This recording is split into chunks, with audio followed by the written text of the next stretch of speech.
الحمد لله رب العالمين والصلاة والسلام على أشرف المرسلين وعلى آله وأصحابه أجمعين.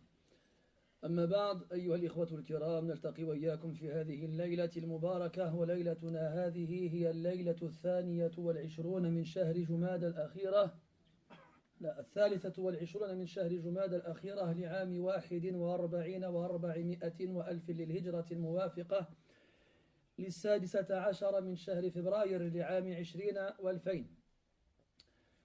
نواصل حديثنا في تفسير كلام ربنا عز وجل، وقد ختمنا بفضل الله تبارك وتعالى في الليلة السابقة سورة المسد، وليلتنا هذه إن شاء الله تعالى نستفتح فيها تفسير سورة الإخلاص بتوفيق الله عز وجل وعونه.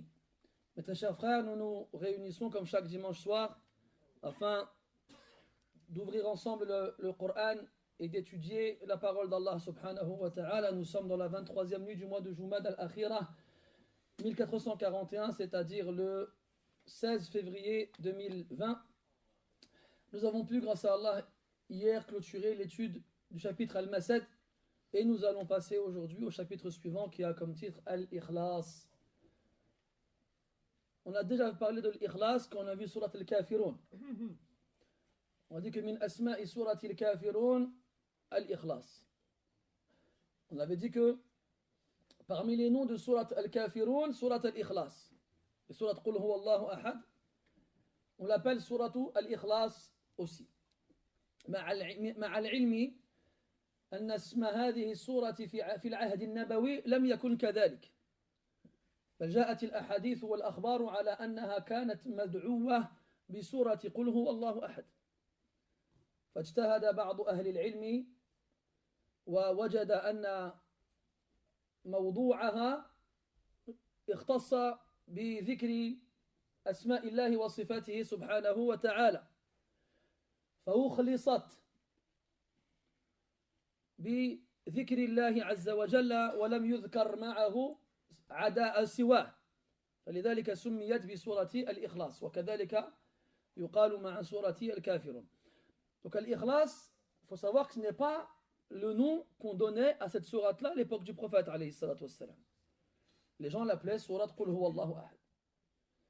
Puis avec le temps, les savants ont constaté que cette sourate-là ne faisait part que d'un seul sujet, Allah subhanahu wa ta'ala, dans ses noms et attributs. Et surat al-Kafirun, de la même façon, ne traite que d'une chose, c'est le désaveu face à la mécréance et à l'association.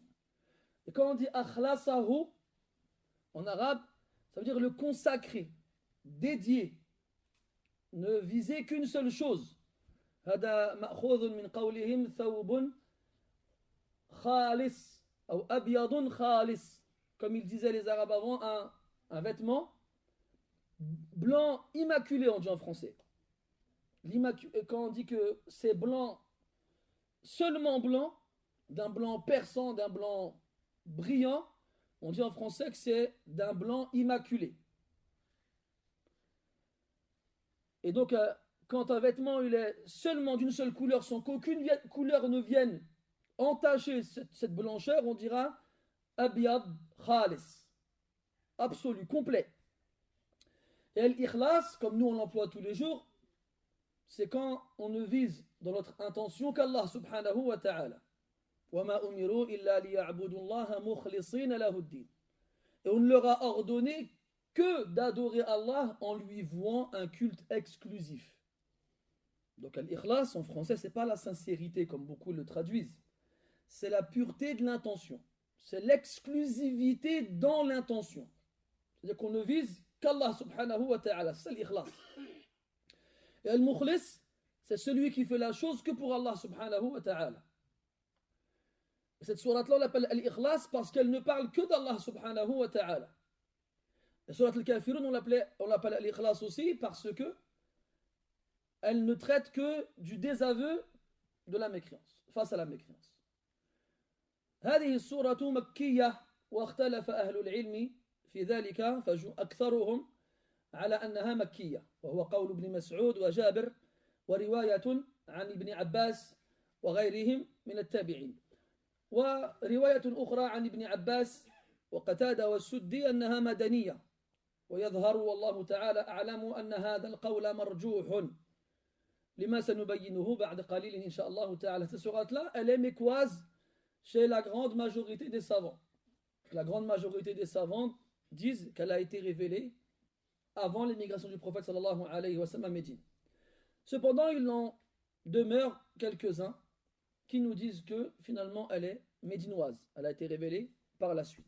On va préciser, expliquer cela par la suite, Inch'Allah ta'ala, même si l'avis le plus prépondérant et le plus fort est qu'elle est mécoise. Qu'elle est mécoise. وسبق معنا كذلك aussi on avait vu quand on a vu سورة الكافرون أن السور المبدوءة بالأمر بالقول في القرآن كم. On l'avait vu ensemble.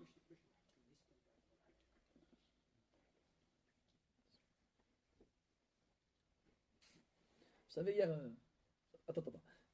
j'ai été manger avec des frères et on nous a passé le menu pour choisir ce qu'on va manger. Il y avait un frère avec nous, il avait un khushu' quand il a lu le menu du restaurant. C'était comme ça. Je lui parlais, il m'a même pas entendu. Je fais, c'est seulement, on avait ce khushu' là quand on lisait le Coran. Hein? C'est seulement on avait ce khushu' là dans les doros aussi. Hein? Dès que quelqu'un il se lève, quelqu'un il parle, ça y est, il n'y a plus personne. Je vous ai perdu, il n'y a plus de réseau là, ça y est. On avait vu dans Surat al-Kafirun que cette sourate-là commençait par l'ordre de dire Qul. Et on avait dit à ce moment-là qu'il y avait plusieurs sourates dans le Coran qui commençaient par Qul. Combien? Oh là là. Je bois un peu d'eau. En plus, c'est toi en plus. T'as la udra lak. Pas d'excuses. Pourquoi t'as pas d'excuses? Pourquoi t'as... Est-ce qu'il y a quelque chose qui va pas là?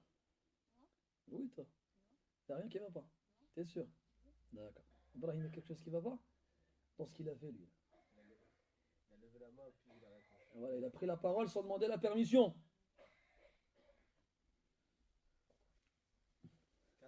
4? Non.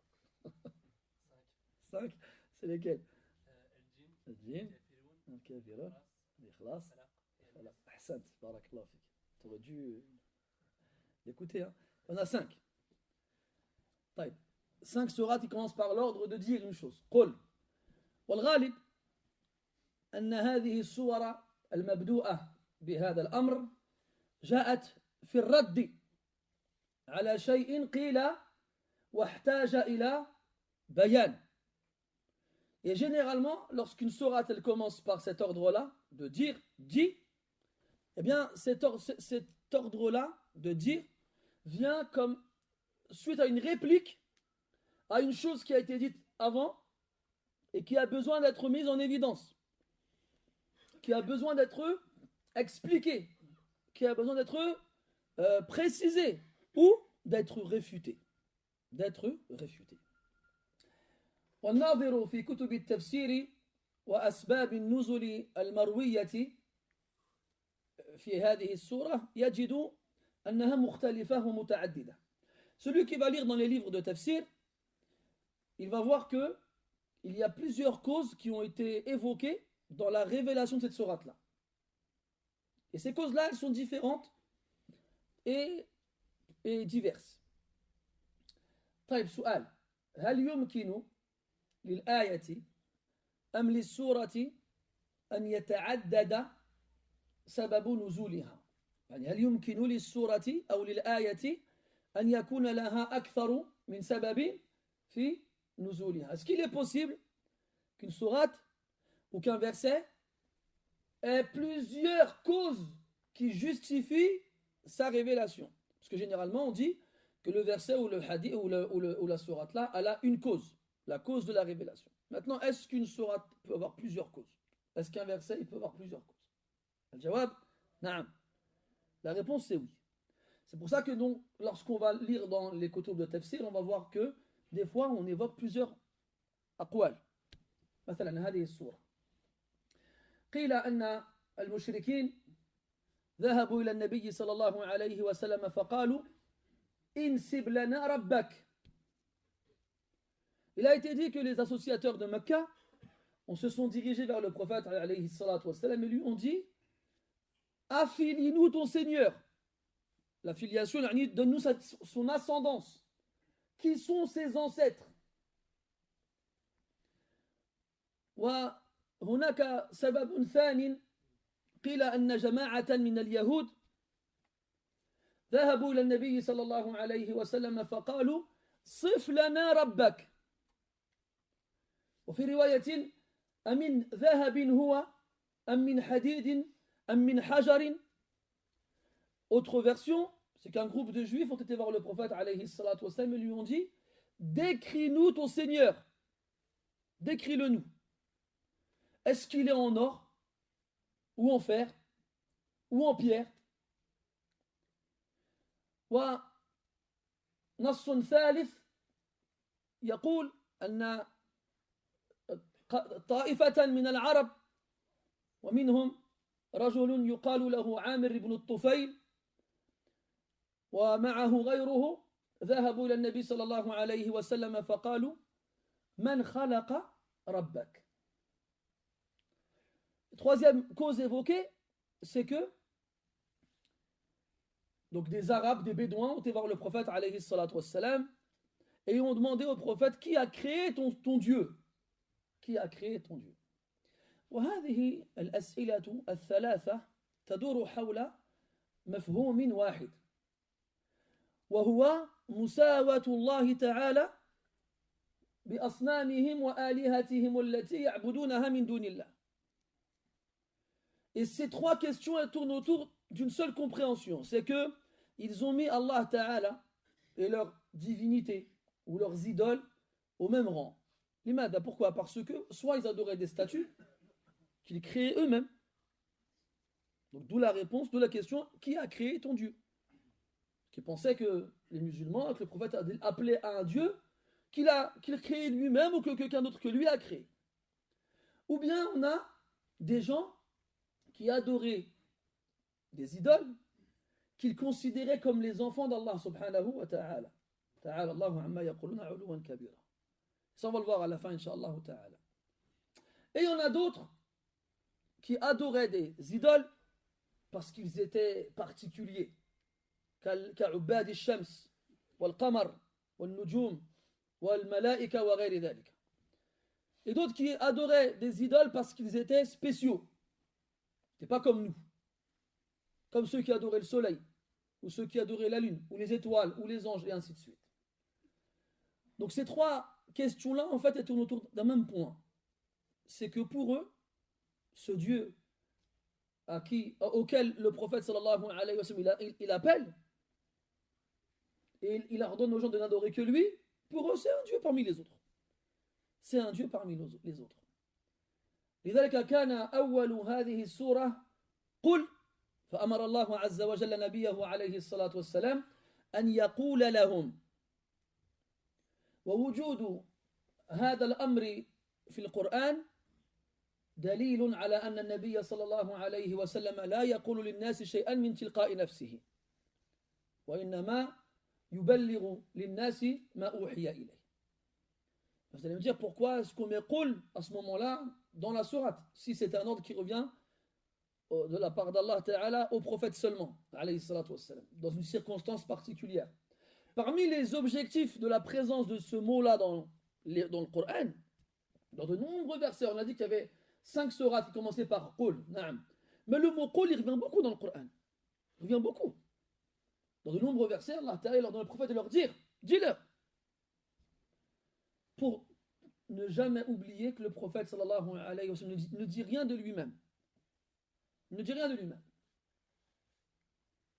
Comme dans Surat Yunus, quand Allah Ta'ala dit que les kuffars ont demandé au prophète de ramener un autre Coran que celui-ci. Ou de le changer. Alors Allah il lui ordonne de leur dire قُلْ مَا يَكُونُ لِي أَنْ أُبَدِّلَهُ مِنْ تِلْقَاءِ نَفْسِي. Dis-leur, il n'est pas de mon ressort, il ne m'appartient pas de le changer de moi-même. Je n'ai pas le choix, je n'ai pas le droit. Et dans Surat Al-Najm, Allah Ta'ala dit Huwa illa wahyun yuha. Le prophète n'est qu'une révélation qu'on lui révèle. Yani, il ne fait que transmettre une révélation qui lui a été révélée. Donc la présence du mot qul ici, elle a son importance. Contrairement à khilafan liman ذهب يتلو هذه الآية بعد حذفه لكلمة قل. وهذا الأمر قديم تعرض له القرطبي رحمه الله تعالى في تفسيره، فذكر أن في زمنه وجد رجل يؤم الناس في الصلاة ويأبى إذا قرأ هذه السورة أن يبدأ أن يفتحها بقل، يشرع فيها مباشرة بقوله هو الله أحد، فرد عليه ردا بليغا وسبه سبا شديدا. Vous savez, peut-être que ceux qui m'écoutent ici pensent à quelqu'un en particulier contemporain qui ne voulait pas dire Qul huwa Allahu ahad, mais disait huwa Allahu ahad directement. Mais sachez que cette façon de faire, elle est vieille. Elle a des prédécesseurs. Al-Qurtubi, rahmatullah alayhi, il a dans son tafsir, lorsqu'il justement traite cette sourate-là, il nous parle qu'à son époque, il y a un imam dans une mosquée qui dirigeait la prière et qui, au lieu de dire Qul huwa Allahu ahad, il disait huwa Allahu ahad. Parce qu'il pensait que lui, il disait comme c'est un ordre qu'Allah a donné aux prophètes, c'est pas pour nous, on n'a pas à le dire. Sans aucun doute, c'est une énorme erreur. Et le Qurtubi, justement, il lui a répliqué de façon éloquente et il a. Comment on pourrait dire ça? Il a rhabillé pour l'hiver. على كل حال. Donc, هذا فيما يتعلق بسبب النزول. Et d'ailleurs, quand on voit سبب النزول لما نعلم لماذا نزلت هذه السورة يتجلى لنا كل آية أو موضوع كل آية فيها. Quand on connaît la cause de la révélation de cette sourate-là, à ce moment-là, chaque verset de la sourate-là nous paraît encore plus à sa place. Comment on va le dire? On va le voir après. قبل التعرض لمعانيها يجب أن نذكر ما جاء في فضل هذه السورة. Avant de rentrer dans le vif du sujet, il est important de préciser, d'évoquer les mérites de cette sourate-là. فمن أشهر فضائلها أنها تعدل ثلث القرآن. Parmi ses mérites les plus connus pour cette sourate-là, c'est qu'elle vaut le tiers du Coran. Le tiers du Coran. أما كيفية عدلها لثلث القرآن فمحل خلاف بين أهل العلم. أهو في الثواب أم في غير ذلك. Donc on sait tous que Surat Qul huwa Allahu ahad, elle équivaut au tiers du Coran. C'est une chose qui est connue et rapportée dans les textes authentiques. Maintenant, dans quel sens, de quelle façon? Il y en a qui disent dans la récompense. Celui qui lit le tiers, Surat Qul huwa Allahu ahad, aura autant de récompense que celui qui a lu le tiers du Coran. وجاء في ذلك أخبار وأحاديث. أن النبي صلى الله عليه وسلم قال: أيعجز أحدكم أن يقرأ ثلث القرآن في ليلة؟ قالوا: لا نقدر على ذلك. قال: بل من قرأ قل هو الله أحد فكأنما قرأ ثلث القرآن. Dans un hadith, le prophète sallallahu alayhi wa sallam, est-ce que l'un d'entre vous est capable de lire le tiers du Coran en une nuit? Sahaba disent: mais qui peut faire cela? Il dit: celui qui lit Qul huwa Allahu ahad, c'est comme s'il avait lu le tiers du Coran. وفي رواية أخرى قال النبي صلى الله عليه وسلم: هلموا إلي فلا أقرأن عليكم ثلث القرآن، فاجتمعوا حوله فقرأ قل هو الله أحد ثم عاد إلى بيته. وبقي الصحابة جالسين ينتظرون. خطر على بالهم أن عارضا طرأ دفع النبي صلى الله عليه وسلم إلى أن يرجع إلى بيته ولا يرجعن إليهم ليتلو عليهم ما تبقى من هذا الثلث. فلما رجع النبي صلى الله عليه وسلم قال لهم: ما أجلسكم؟ قال ننتظر بقية التلاوة قال قرأت عليكم قل هو الله أحد فمن قرأها فكأنما قرأ ثلث القرآن أو كما قال عليه الصلاة والسلام. Dans une autre version du hadith, le prophète à la mosquée, il a dit aux gens, venez autour de moi, je vais vous lire le tiers du Coran. Les Sahaba radiyallahu anhum, ils se réunissent autour de lui et il leur lit Qul huwa Allahu ahad. Puis il rentre chez lui. Alors les compagnons, ils attendent. Ils se disent que peut-être il y a quelque chose qui s'est passé, il s'est rappelé d'une chose, la révélation ou autre. Il a dû rentrer chez lui pour régler cette affaire. Et il reviendra par la suite nous réciter le reste. Plus tard, il est revenu. Il leur a dit, pourquoi vous êtes encore à la mosquée? Ils ont dit, on attend que tu nous récites le reste du tiers du Coran. Ils leur ont dit, je vous ai lu Qul huwa Allahu ahad. Ils ont dit, oui. Eh bien, ça équivaut au tiers du Coran. Mais donc, de quelle façon? C'est quoi l'équivalence ici? أهو في الإجزاء أم في الثواب أم في القدر? Est-ce que c'est dans la suffisance? الإجزاء إيش معنى الإجزاء؟ طيب, si quelqu'un يدخل في الصلاة مكبرا, il fait Allahu Akbar, il rentre dans la prière et il lit la sourate Qul huwa Allahu ahad 3 fois, c'est équivaut à un tiers. Donc 3 tiers, ça fait un tout. Est-ce qu'il peut faire le ruku sans lire la Fatiha? Non? Pourquoi? Parce que ça fait partie des piliers de la salat. Quoi, la Fatiha? Oui. Parce que ça fait partie des piliers de la Fatiha. Il faut lire de la prière. Il faut lire la Fatiha. Donc si moi je lis Qul huwa Allahu ahad 3 fois, ça me fera 3 tiers, mais ça n'équivaudra pas au Coran entier. Donc ça ne prendra pas la place de la Fatiha. Donc là, l'adl, il n'est pas dans l'ijza, il n'est pas dans la suffisance. Est-ce qu'il est dans la récompense? Est-ce qu'il est dans la récompense? نقل بعض أهل العلم الإجماع على أن العدل ليس في الثواب وأن من قرأ ثلث القرآن فعلا فأجره أعظم ممن اقتصر على قراءة قل هو الله أحد. وفي نقل الإجماع نظر ولكن هذا ما عليه أكثر أهل العلم. Est-ce que c'est dans la récompense? La grande majorité des savants ils disent que celui qui lit réellement le tiers du Coran, donc il va lire, c'est le 40e hizb, il commence à surat al-Ankabut. ولا تجادلوا أهل الكتاب. C'est là que le 40e hizb commence. Donc de là jusqu'à la fin du Coran, il y a 20 hizb.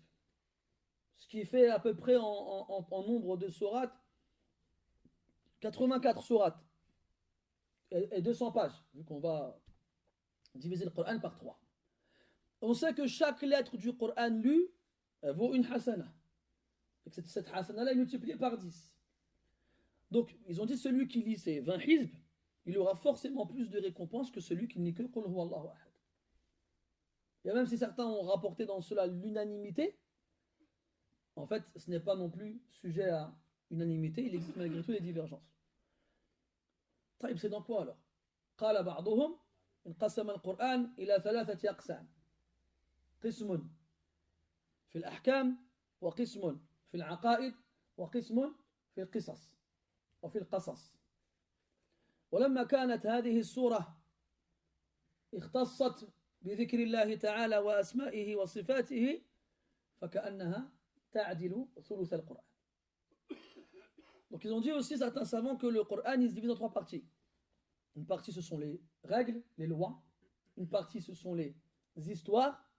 Et une partie ce sont les croyances.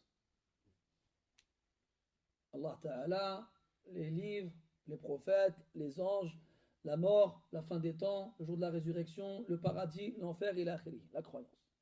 Et comme cette sourate-là ne traite que d'un seul sujet, c'est d'Allah Azza wa Jal, ses noms et attributs, alors elle équivaut au tiers du Coran.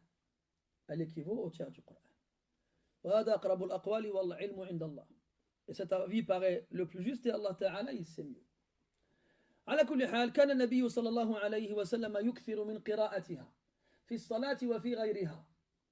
Le prophète sallallahu alayhi wa sallam, il la lisait beaucoup dans la prière et en dehors de la prière. Il la lisait dans rak'atay as-subh, ratibat as-subh, la sunna de l'Fajr, comme il la lisait dans Sunnat al-Tawaf, comme il la lisait dans Al-Witr ila akhirihi. Il lisait dans plusieurs prières surérogatoires. On sait aussi qu'il la lisait après la prière. وفي أذكار الصباح والمساء وكان كذلك يقرأها ومعها المعوذتان أو المعوذتين ويجمع يضم يديه وينفث فيهما ثم يمسح بهما وجهه وجسده وما يبلغه من جسده. On sait aussi que le prophète la lisait avant d'aller dormir. Il regroupait ses mains, il lisait Qul huwa Allahu ahad et les deux sourates qui suivent, puis il soufflait légèrement yanfuthu dans ses mains, et après il s'essuyait avec le visage et tout ce qu'il pouvait atteindre de son corps. C'est ça 3 fois.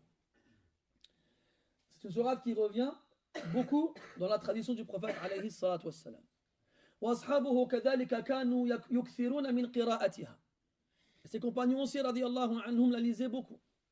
حتى كان أحدهم يؤم قومه وجاء في بعض الروايات أنه كان يؤمهم في مسجد قباء فكان كلما ختم الفاتحة بدأ بهذه السورة قبل أن يقرأ بعدها سورة أخرى على وجه الدوام دائما فقيل له في ذلك فقال إنها صفة الرحمن وإني لأحبها فقيل ذلك للنبي صلى الله عليه وسلم فقال لقد أحبه الله لحبه لها وفي رواية أخرى لقد أدخله حبه لهذه السورة الجنة. Donc il a été rapporté que à la mosquée de Quba à Médine, il y avait un compagnon qui dirigeait la prière en tant qu'imam dans cette mosquée et qu'à chaque fois qu'il finissait la Fatiha avant de lire la sourate qui vient après, il commençait avec Qul huwa Allahu ahad, toujours. Et les gens lui ont dit mais pourquoi tu lis cette sourate là tout le temps? Il a dit j'aime cette sourate là parce qu'elle décrit Ar-Rahman, elle décrit le tout miséricordieux. Alors les gens ont été en parler au prophète alayhi salatu wassalam et il leur a dit informez-le qu'Allah l'a aimé pour son amour de cette sourate. Dans une autre version du hadith, il a dit alayhi salatu wassalam que son amour pour cette sourate là l'a fait rentrer au paradis. L'a fait rentrer au paradis. Aura été la cause pour qu'il rentre au paradis. Je vous avais dit, je me souviens quand on avait vu Surat al-Kawthar. Je vous avais dit que Surat al-Kawthar aqsaru suratin fil Qur'an. C'est la sourate la plus courte du Qur'an.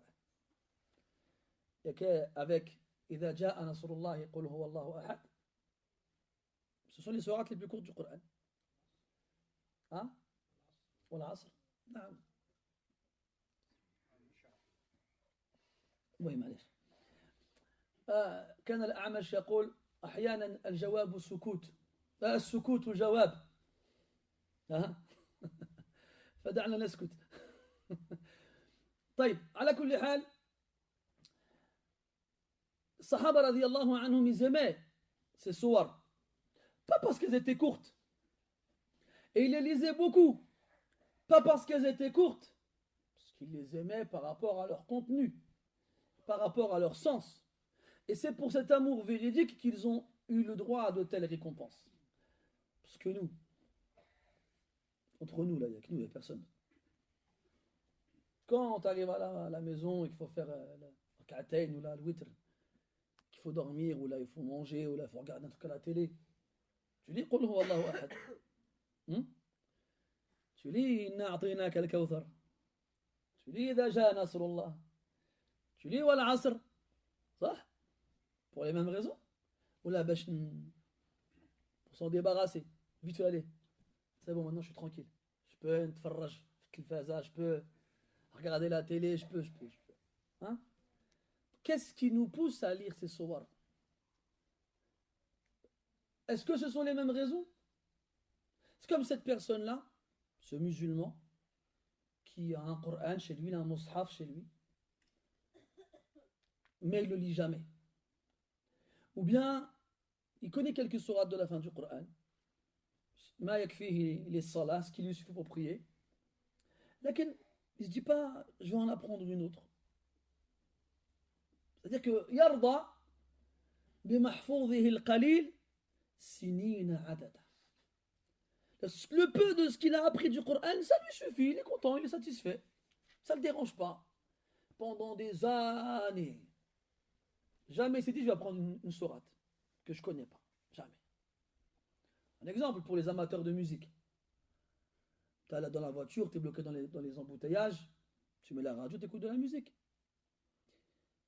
Ces gens-là, ils ne vont pas avoir l'idée, l'envie d'écouter du Coran à la place.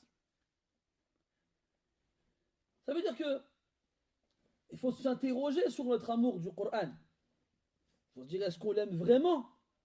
Ou bien est-ce que ce sont des paroles en l'air? Parce que là, n'importe lequel d'entre nous, là, je lui demande, ah, t'aimes le Coran? Il ne va pas me dire non. Ça n'existe pas un musulman qui dit, moi, j'aime pas le Coran. Parce que s'il dit ça, il n'est plus musulman, s'il l'a déjà été. C'est pas possible qu'un musulman n'aime pas le Coran. Parce que quelqu'un qui n'aime pas le Coran, il n'est pas musulman. Donc, il faut se poser des questions. Donc, si obligatoirement, en tant que musulman, tu aimes le Coran, qu'est-ce qui fait que tu ne le lises jamais, tu ne l'écoutes jamais, tu ne cherches pas à en apprendre plus, tu ne cherches pas à en comprendre plus? Qu'est-ce qui fait alors? Il faut se poser des questions. Que l'amateur de football ne va pas rater un match de son équipe préférée. L'amateur des informations, il ne va pas rater un jour sans regarder la télé et s'informer. L'amateur de musique ne va pas passer un jour sans écouter sa chanson favorite. Par contre, le Coran, c'est pas la peine. Pas besoin. Pourquoi faire? Ça sert à quoi? Après, tu as ce fameux Ouswes qui vient te dire, de toute façon, je comprends rien, de toute façon. Tu comprends rien. Allah Ta'ala, il te récompense pour sa lecture. Tu sais pas lire? Allah, il te récompense pour son écoute. Celui qui écoute le Coran a la même récompense que celui qui le lit. Et puis nous, à la fin, soit on prie à la mosquée, et si on prépare la mosquée, quand on prie tout seul, nos prières, à quoi ressemblent nos prières? Combien de temps elles durent nos prières? Est-ce qu'elles sont longues? Est-ce qu'on s'applique dans la lecture? Il y a des gens, tu leur demandes de lire le Coran, ils disent non, je ne sais pas lire le Coran. Par contre, tu lui demandes de chanter une chanson, il va chanter comme le chanteur. Pas de différence. Je ferme les yeux, c'est le chanteur de la chanson. Et même des gens qui savent qu'ils n'ont pas une belle voix, qui ne sont pas des chanteurs, mais ils vont quand même chanter. Par contre, pour lire le Coran, non, je ne sais pas lire le Coran. Ça ne m'intéresse pas. Ça, c'est des alamat, c'est des signes, c'est des adilla, des preuves de l'amour que tu as pour le Coran. Là, c'est... Voilà. Maintenant, applique-le sur toi-même. Vas-y. Tu veux me dire quelque chose? Tu veux dire quoi? Les quoi? La parole d'Ibn Mas'ud. Ouais, mais c'est pas le rapport. طيب, على كل حال, الشاهد c'est quoi? C'est comment le lien que tu as avec le Coran. Le lien que tu as avec le Coran. قل هو الله أحد. On la récite tous les jours. Il n'y a pas une prière qui passe quand on prie tout seul sans qu'on lise قل هو الله أحد. Il n'y en a pas, il va se dire tiens, je vais réciter dans Tawbah aujourd'hui. Bon, si tu la connais déjà. Hein? Bon, là, on va laisser Tawbah tranquille. Il n'y en a pas, il va lire dans le Kahf. Parce que beaucoup, alhamdoulilah, de musulmans, ça c'est une chose qui reste encore. Ils lisent le Kahf tous les vendredis. Il y a beaucoup de gens qui apprennent le Kahf. Est-ce que tu dis tiens, je vais lire le Kahf aujourd'hui au lieu de lire قل هو الله أحد? Même 3 versets, c'est tout. Bark. Sahaba radiallahu anhum, non seulement il la lisait beaucoup, mais il l'aimait d'un amour sincère qui leur a donné justement cette récompense énorme qu'Allah les aime et les fasse rentrer au paradis. طيب قل هو الله أحد. إذن هو الذي هذا الضمير الذي جاء بعد الفعل لبيان الرد على القول السابق. هل ربك من ذهب أم من فضة أم من حديد أم من حجر؟ هو الله الأحد. هو الله الأحد. والله الاسم الأحسن هو ذو الألوهية. ذو الألوهية أي الذي لا ينبغي أن يعبد غيره، لأن الألوهية بمعنى العبادة أو بمعنى العبودية، بمعنى العبودية.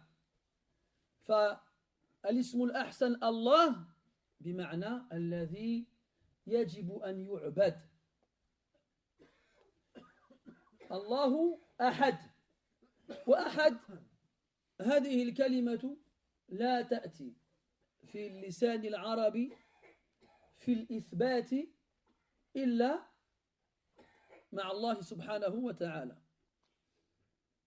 وإلا فإما أن يكون في سياق النفي أو في سياق الشرط أو في سياق الاستفهام أو في سياق الاستفهام.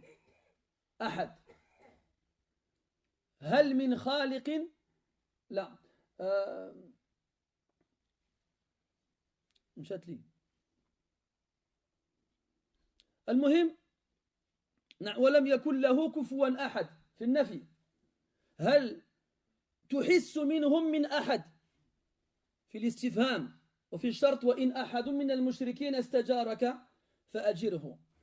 فترد هذه اللفظة مع غير الله عز وجل في هذه السياقات الثلاثة، في النفي والاستفهام والشرط، وهنا لا نفي ولا استفهام ولا شرط.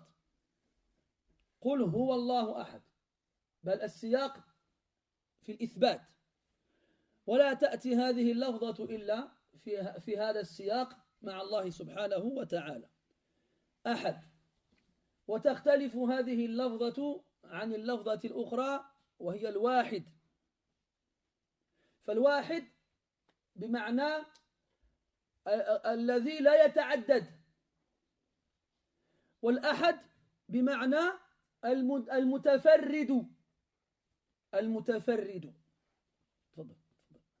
المتفرد يعني ليس معه أحد.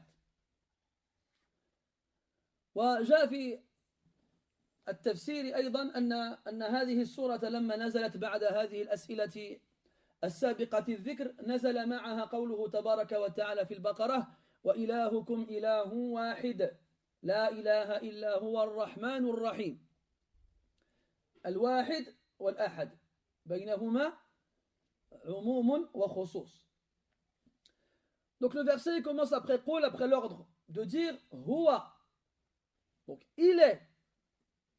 Généralement une phrase en arabe quand elle commence, quand c'est une phrase nominale, on prendra ce qu'on appelle un ismun zahir, comme on dit en français un nom propre.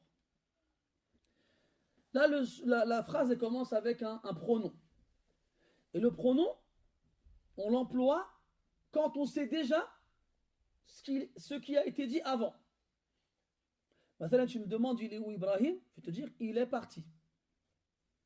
Comme on parle de Ibrahim, je n'ai pas besoin de répéter Ibrahim est parti, je me permets et me contente de dire seulement il et de remplacer le nom par le pronom. Mais si je vais voir Mohammed et je lui dis il est parti, il va me dire qui? De qui parles-tu? Parce que il, c'est impersonnel. Ça peut être tout le monde et n'importe qui. Là, j'aurais besoin d'un nom, un nom propre. Me dire Ibrahim est parti. Non, tu es toujours avec Ibrahim. Non, il est vraiment parti. Et ici, le verset il commence avec Huwa. Huwa Allahu Ahad. Il est. Pour montrer que c'est une réponse à une question. Cette réponse-là, on la dicte au prophète alayhi salatu wassalam. Et c'est Allah Ta'ala qui lui ordonne de leur répondre ainsi.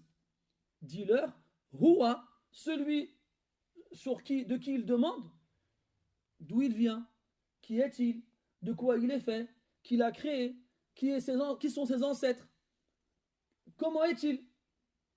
Ben Allah il leur dit il leur donne au prophète de leur répondre, il est. Ce qui implique bien, qui montre bien que c'est la réponse à une question. Huwa Allah, donc le nom Allah, le nom le meilleur, le plus grandiose.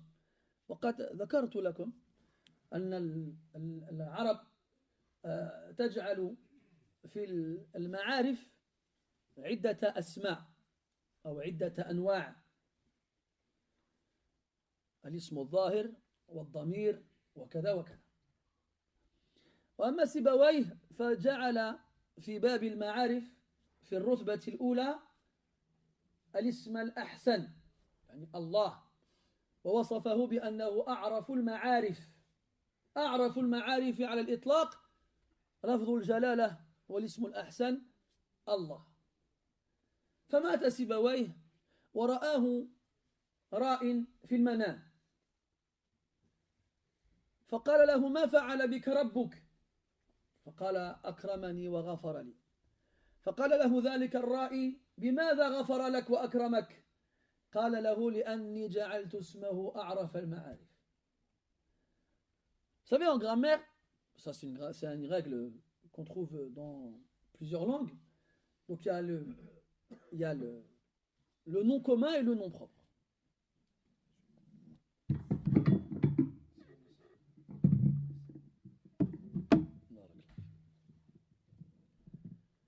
C'est devant ce micro. C'est pas moi qui me laisse tomber. C'est moi qui les laisse tomber. Donc, il y a les noms communs et les noms propres. Le nom commun, il est indéfini, le nom propre, il est défini. Dans la grammaire, donc quand on rentre dans le ma'arifa, le nom défini, on a plusieurs catégories. Donc on a le nom propre, on a le pronom, et on a d'autres, l'ism al-mawsoul et l'akhiri. Et c'est généralement ces catégories-là qu'on évoque dans ce chapitre-là. On a un grand imam dans la langue arabe qui s'appelle Sibawayh. Il a écrit un livre dans la grammaire qui s'appelle Al-Kitab. Et dans ce chapitre-là des noms propres, il a mis en première position le nom d'Allah. Allah. Et il l'a décrit comme étant A'raful Ma'arif. Le plus défini des noms définis. Parce que je t'appelle Mohammed, c'est un nom propre, mais il y a des gens qui s'appellent Mohammed, il y en a plein. Donc même si c'est un nom propre défini, il ne désignera pas qu'une seule et même personne. Alors que le nom Allah, il ne désignera qu'Allah Azza wa Jal et personne d'autre. Jamais personne ne s'est nommé Allah, jamais. Donc il a mis en première position dans ce chapitre de grammaire Allah, en disant que c'est A'raf al-Ma'arif. De tous les noms définis, c'est le plus défini, parce qu'il ne désigne que le Créateur et personne d'autre. Et puis Sibawayh, c'était un savant, donc il a vécu sa vie. D'ailleurs, pour la faïda, c'était un amoureux des livres. Il aimait beaucoup les kutub. Il en avait plein dans sa maison. Et sa femme était jalouse de ses livres. Un jour qu'il est parti à la mosquée, et elle en a eu marre, elle lui a brûlé tous ses livres.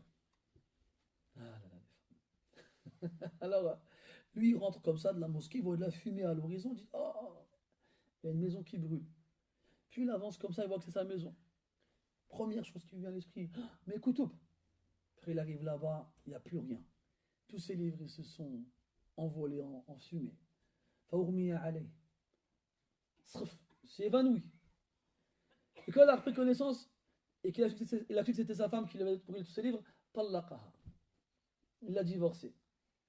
Hein? Ouais. Donc il a vécu sa vie, tout ça, une vie pleine d'anecdotes spéciales et particulières, et il est mort. Et puis il y a un homme qu'il a vu en rêve après sa mort. Ça, c'est des choses qu'on retrouve beaucoup dans les livres chez les anciens.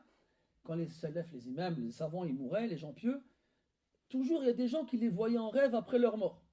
Avec des beaux vêtements, la lumière, magnifique. Et il leur disait: qu'est-ce que Allah il a fait de toi? Et il répondait: il m'a pardonné, il m'a honoré. Ah ouais, pour quelle raison il t'a pardonné, il t'a honoré? Et là, Sibawayh il répond: parce que j'ai mis le nom d'Allah comme étant le plus défini des noms définis. Vous savez, on a beaucoup de ça, c'est moufid, ce genre de abwab. Quand on lit les raisons pour lesquelles Allah il a pardonné aux gens, c'est ajib dans ces rêves-là. C'est comme un savant, un grand muhaddith, un faqih, un louraoui, un mufassir, bahr, fi jami' al-funun, il meurt. Alors, quelqu'un le voit en rêve: ma fa'ala bika rabbuk, ton Seigneur il a fait quoi de toi? Il m'a pardonné. Pourquoi? Parce que j'apprenais la Fatiha aux enfants. يعني ما خلاش علم إلا وخاض فيه. Il n'y avait pas une chance sans qu'il y avait sa place. Tout ça, Allah Ta'ala, il n'a pas regardé, il a regardé juste parce qu'il prenait la Fatiha aux enfants. لذلك نقول كما قال النبي صلى الله عليه وسلم لا تحقرن من المعروف شيئا. Ne délaisse rien du bien, ne dénigre rien du bien. ولو أن تلقى أخاك بوجه طلق, ne serait-ce que rencontrer ton frère avec un visage radieux. Il y en avait un autre, on l'appelait Shaykh al-Wudu. Shaykh al-Wudu. Comment ça, Shaykh al-Wudu? Il allait dans les mosquées, il apprenait aux gens à faire les ablutions. Il apprenait aux gens à faire les ablutions. À la kulli hal, on revient à notre sourate. Et donc, huwa, c'est un damir, c'est un pronom. Donc, il parle de l'ghaib, celui qui n'est pas présent. Et on l'emploie, comme on l'a dit tout à l'heure, déjà, on l'emploie après avoir déjà évoqué le nom à qui il revient, auquel il revient, pardon. Donc, ce qui appuie bien le fait que c'est une réponse à une série de questions. On a dit Allah. Après, je vous passe le khilaf. Est-ce que le nom Allah, il est mushtaq ou bien est-ce qu'il est jamid? Est-ce que c'est... Je vous passe cette mas'ala. Shahid, qu'est-ce que ça veut dire le nom Allah? Ça veut dire celui qui détient la divinité.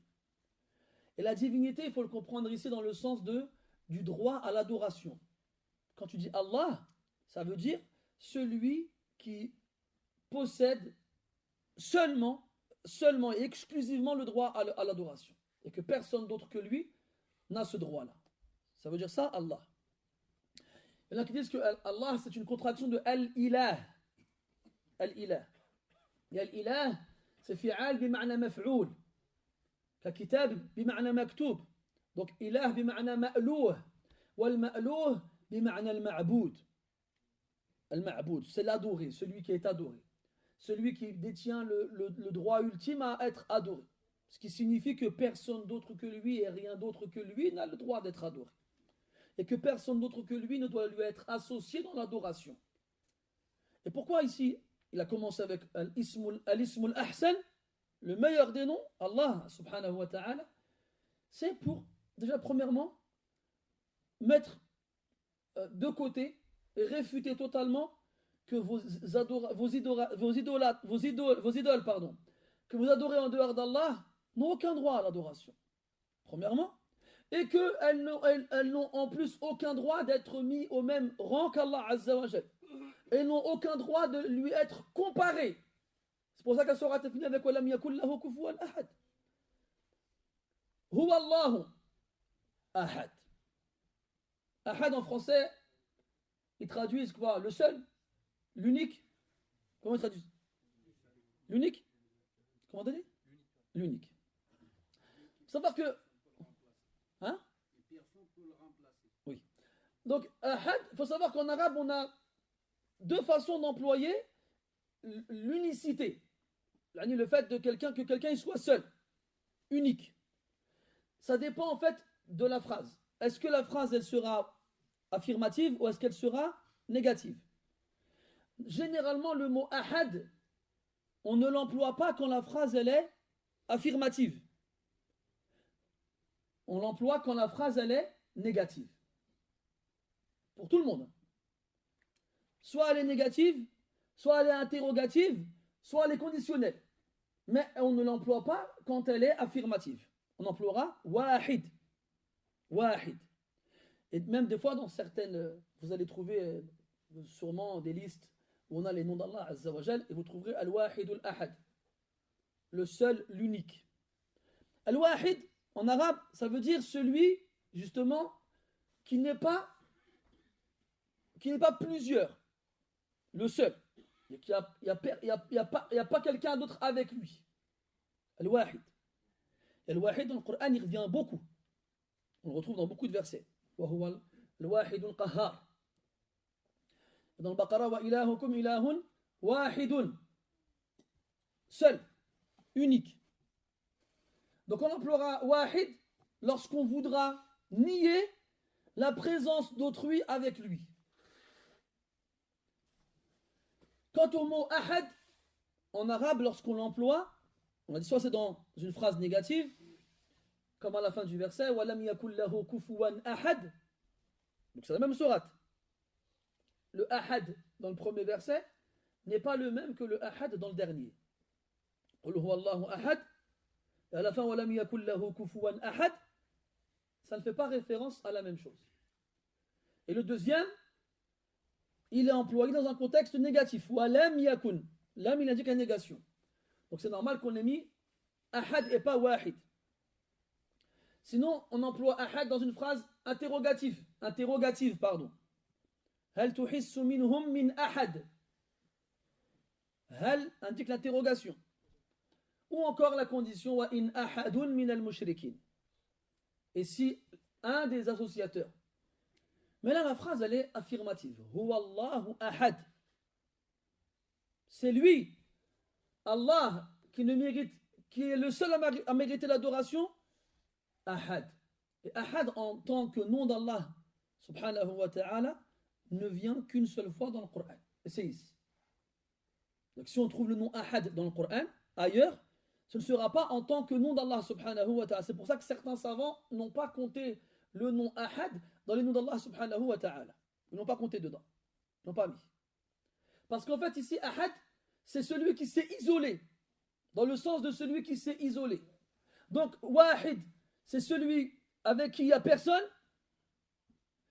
Et ahad, c'est celui qui s'est isolé. Tafarrada. Par quoi il s'est isolé? Comment? Dans quel sens il s'est isolé? Ben, on a cette réponse-là dans le second verset. Allahu as-samad.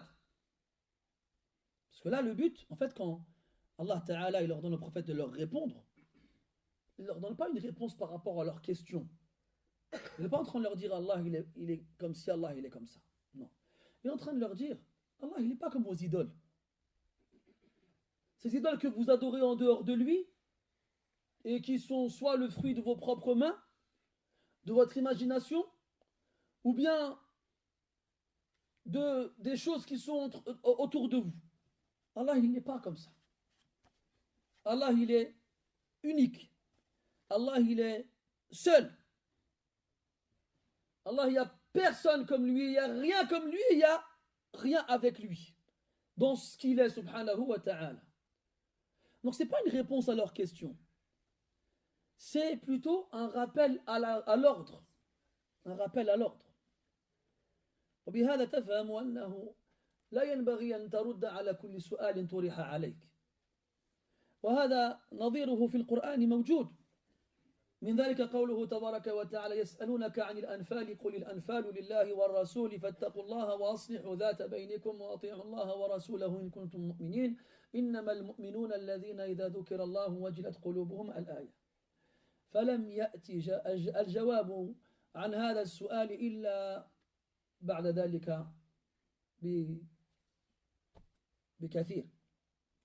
وما غنمتم من شيء فأن لله خمسه وللرسول ولذي القربى الآية. Et là tu comprends que ce n'est pas toute question qui t'est posée à laquelle tu dois répondre. Des fois, celui à qui la question est posée doit savoir quelle est la priorité à laquelle on doit répondre concernant la personne qui pose la question. Et ça le trouve dans le Coran. Allah Azza wa Jal dans Surat Al-Anfal, il nous dit, il t'interroge au sujet des butins. Qul, dis-leur, Al-Anfal, les butins, appartiennent à Allah et à son messager. Craignez Allah et réconciliez-vous entre vous et obéissez à Allah et à son messager si vraiment vous êtes croyants. Certes, les croyants ne sont que ceux qui, lorsqu'on leur évoque Allah, leur cœur frémisse. Et lorsqu'on leur lit le Coran, leur foi l'augmente. Il a réalisé d'alik. Donc ici, Allah n'a pas répondu à leur question. On pose une question.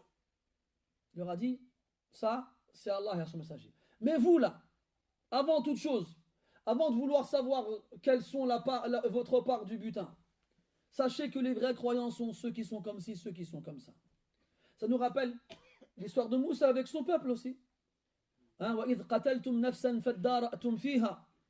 Lorsque vous avez tué une personne et vous vous êtes accusés les uns les autres en vous innocentant. C'est pas moi qui l'ai tué. Ah, c'est toi? Non, c'est pas moi. Chacun il s'est accusé renvoyant l'accusation, tout en s'innocentant lui-même. Alors ils ont été voir Moussa alayhi salam pour qu'il demande à Allah de dévoiler l'identité du meurtrier. Et qu'est-ce qu'Allah leur demande de faire? Idbahu baqara. Allah ya'murukum an tadbahu baqara. Allah vous ordonne de sacrifier une vache. Parce qu'ils avaient toujours l'amour de la vache dans le cœur. Allah dit wa ushribu fi qulubihim al-ijl. Ushribu. C'est-à-dire ils ont adoré un veau d'or qu'ils ont façonné de leurs propres mains en dehors d'Allah. فقالوا هذا إلهكم وإله موسى فنسي. Ils dirent ça c'est votre Dieu et le Dieu de Moussa, mais il l'a oublié, il l'a délaissé. Puis après Allah il leur a pardonné et ils ont repris leur chemin avec Moussa alayhi salam, mais il y a toujours quelque chose dans le cœur. Toujours. L'amour de cette idole qu'ils ont adorée en dehors d'Allah, il est toujours présent dans le cœur. Et Allah Ta'ala, il a voulu détruire ce qu'il reste de présence de cet amour envers autre que lui avant de régler leurs problèmes. Débarrassez-vous d'abord de ce qu'il y a dans vos cœurs comme amour pour autre qu'Allah avant de vouloir savoir qui a tué cette personne-là.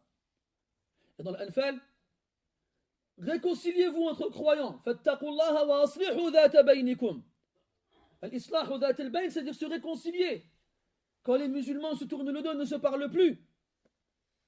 C'est ça le principal problème à régler avant de parler d'autre chose. Fattaqullah, craignez Allah et réconciliez-vous. Ne restez pas comme ça. Allah dit dans le Coran Innama al-mu'minuna ikhwah fa aslihu bayna akhawaykum. Les croyants ne sont que des frères. Alors réconciliez entre vos frères avant de vouloir faire autre chose. Et là, Qul huwa Allahu ahad, Allahu samad. Il demande comment ton Seigneur il est. Est-ce qu'il est comme ci, est-ce qu'il est comme ça, est-ce qu'il a des ancêtres, est-ce qu'il a un créateur? On ne répond pas à ces questions-là.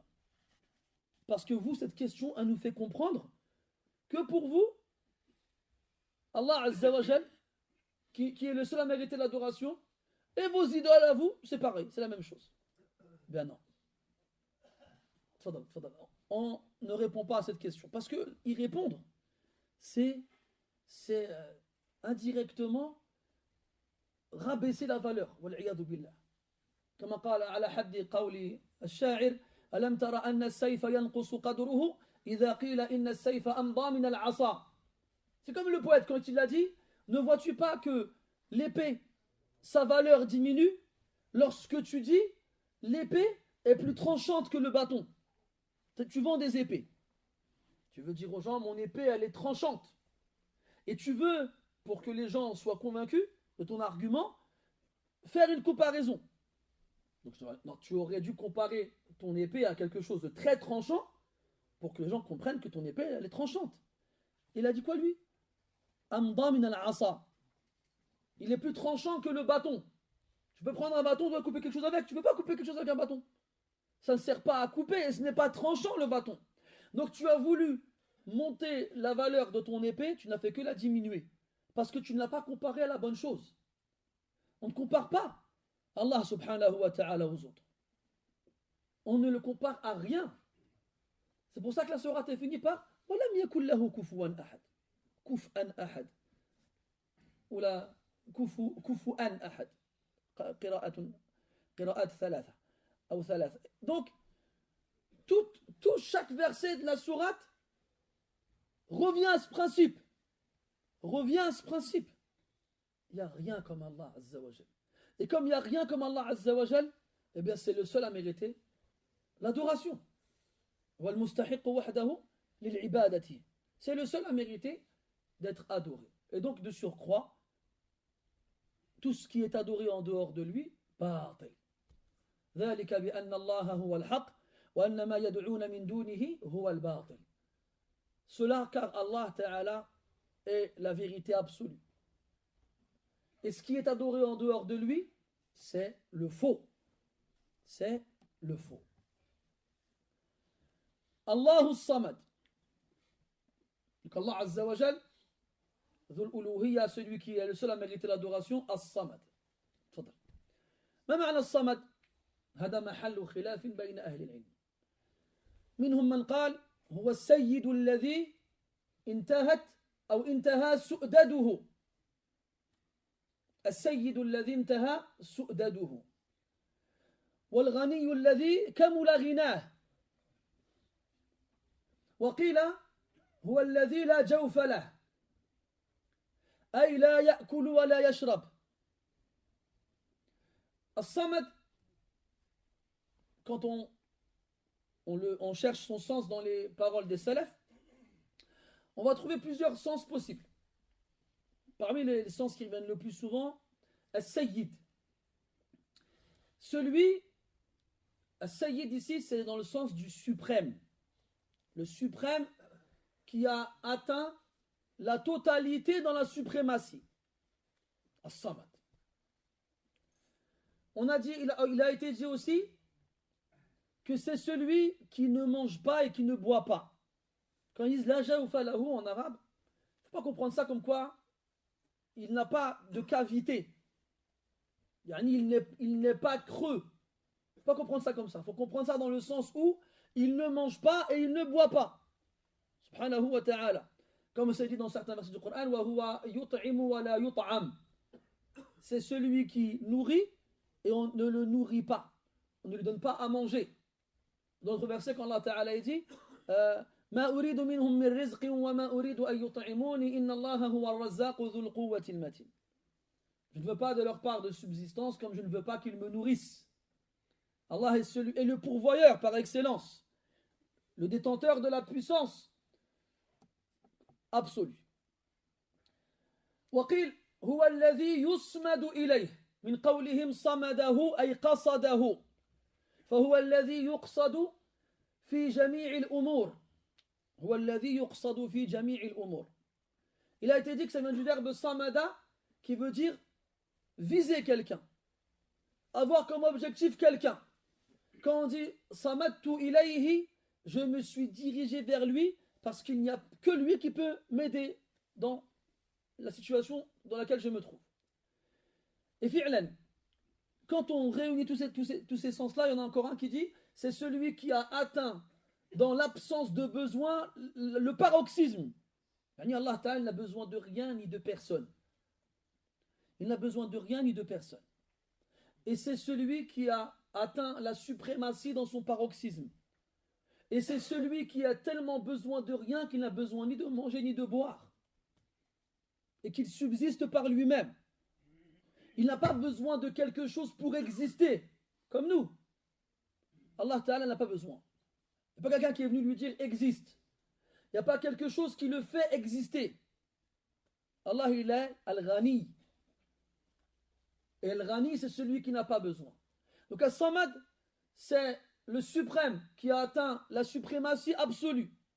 C'est celui vers qui on se dirige dans le besoin et dans toutes les situations. C'est celui qui a atteint le paroxysme dans l'absence de besoin, qui n'a besoin de rien ni de personne. C'est celui qui ne mange pas, qui ne boit pas. As-Samad.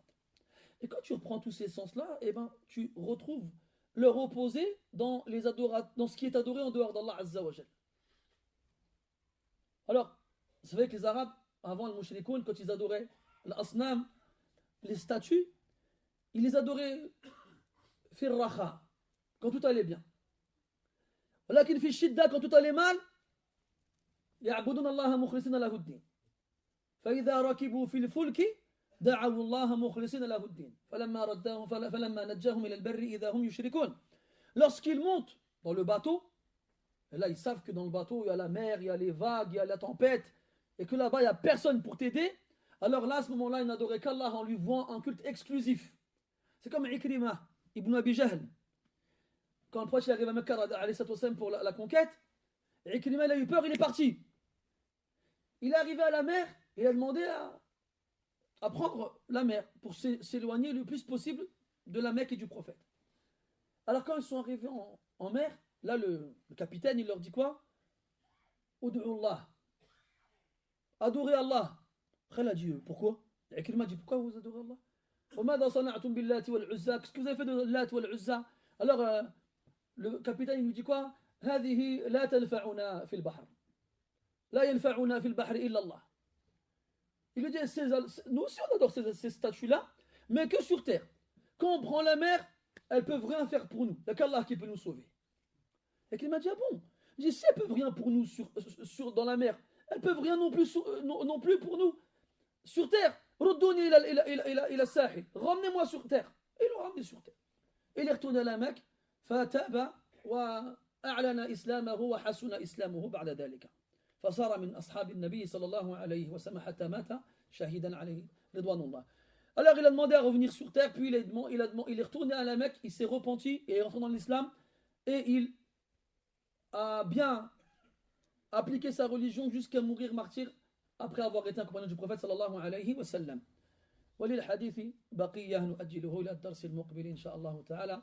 سبحانك اللهم وبحمدك أشهد أن لا إله إلا أنت نستغفرك ونتوب إليك وصلى الله على نبينا محمد وعلى آله وأصحابه أجمعين والحمد لله رب العالمين وبارك الله فيكم.